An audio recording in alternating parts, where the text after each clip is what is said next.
ಹೇಗೆ ಮಾತನಾಡಬೇಕು ಅಂತ. ಸೊ ನಾವೀಗ ದೇವಾಲಯದಲ್ಲಿ ಇರುವಾಗ ಯಾವಾಗಲೂ ನಿಧಾನಕ್ಕೆ ಮಾತಾಡಬೇಕು, ಅಂದರೆ ಜೋರಾಗಿ ಮಾತಾಡಬಾರ್ದು ಯಾವತ್ತು. ಹಾಗೆ ಬಹಳ ಏನಾದರೂ ಅವಶ್ಯಕತೆ ಇದ್ದರೆ ಮಾತ್ರ ನಾವು ಮಾತಾಡಬೇಕು, ಇಲ್ಲ ಅಂದರೆ ಸುಮ್ಮನೆ ಅನಗತ್ಯ ಮಾತುಗಳನ್ನ ಮಾತಾಡಬಾರ್ದು.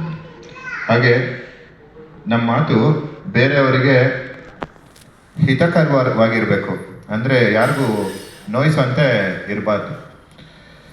ಪ್ರವಚನ ಮಾಡುವಾಗ ಮತ್ತು ಜಪ ಮಾಡುವಾಗ ಮಾತನಾಡಬಾರ್ದು, ಅದೊಂದು ಮುಖ್ಯವಾದ ಪಾಯಿಂಟ್.